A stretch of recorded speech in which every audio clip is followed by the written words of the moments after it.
புரட்சி தலைவர் எம்ஜிஆர் அவர்களை பற்றி கவிஞர் வாலி அவர்கள் கூறியதை தற்பொழுது காண்போம்.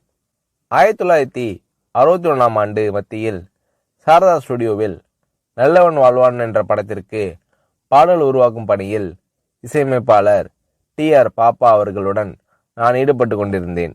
திக்கு திசை தெரியாமல் திண்டாடி கொண்டிருந்த எனக்கு வாய்ப்பு வழங்கிய இயக்குனர் திரு ப. நீலகண்டன் அவர்களின் சொந்த நிறுவனமான அரசு பிக்சரின் படம்தான் நல்லவன் வாழ்வான். புரட்சி தலைவர் எம்ஜிஆர் அவர்கள் பங்கு பெறும் படத்திற்கு பாடல் எழுதும் வாய்ப்பு கிடைக்கப்பெற்ற நான் ஆர்வத்தோடு அதே சமயம் அச்சத்தோடும் பணியாற்றி கொண்டிருந்தேன். புரட்சி தலைவர் எம்ஜிஆர் அவர்களை அறிமுகம் செய்து கொள்ளும் வாய்ப்பு எனக்கு முன்பே கிடைத்திருந்தது.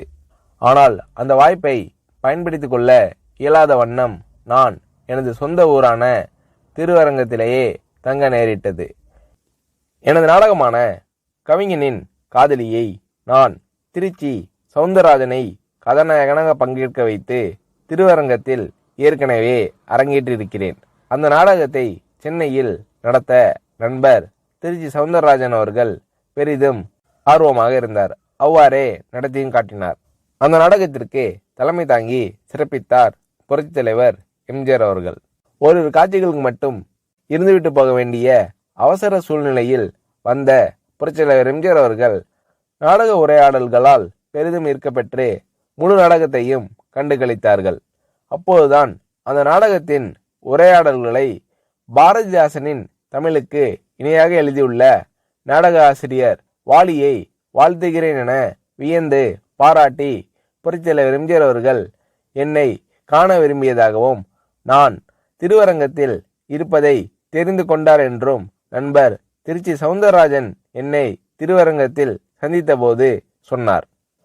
நான் குறிப்பிடும் நண்பர் திருச்சி சவுந்தரராஜன் தான் தற்போதைய நல்வாழ்வுத்துறை அமைச்சர். பிறகு புரட்சி தலைவர் அவர்கள் நேரில் காணும் வாய்ப்பு எனக்கு சாரதா ஸ்டுடியோவில் தான் ஏற்பட்டது. திரு நீலகண்டன் அவர்கள் புரட்சி தலைவரிடம் இவர்தான் புது பாடலாசிரியர் வாலி, ஆர்வமுள்ள இளைஞர் என்று அறிமுகப்படுத்தினார்கள். உடனே புரட்சி தலைவர் அவர்கள் என்னிடம் நான் தான் MG ராமச்சந்திரன் நடிகர் என்று தன்னை அறிமுகப்படுத்தி கொண்டார். பூக்கடைக்கு விளம்பரம் தேவையில்லையே என்று நான் வணக்கத்துடன் சொன்னேன். அறிமுகம் என்பது பரஸ்பரம் செய்யப்பட வேண்டிய காரியம் என்று புரட்சி தலைவர் எம்ஜிஆர் அவர்கள் தனக்கே உரிய இயல்பான புன்னகையோடு எடுத்துரைத்தார்கள். இதுதான் எனக்கு புரட்சி தலைவருடன் ஏற்பட்ட முதல் சந்திப்பாகும்.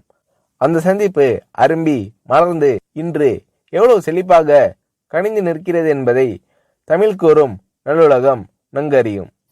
ஆகவே அதை விரித்துரைப்பதை என் அடக்க உணர்வு தடுக்கிறது. ஒன்று மட்டும் என் இதயத்தில் நான் எப்பொழுதும் பசுமையாக பத்திரப்படுத்தி வைத்துக் கொண்டிருக்கிறேன். என் வாழ்வை வளப்படுத்திய பெருந்தகை புரட்சி தலைவரே ஆவார்கள் என்பதுதான் அது. புரட்சி தலைவர் அவர்களால் திரையுலகில் மேம்பாடு எய்தியவர்கள் எத்தனை பேரோ இருக்கலாம். ஆனால் என் உயர்விற்கு அவர் காரணமாய் அமைந்ததை இறைவன் திருவுள்ளம் என நான் எண்ணுகிறேன் என்று புரட்சி தலைவர் எம்ஜிஆர் அவர்களை பற்றி கவிஞர் வாலி அவர்கள் கூறுகிறார்.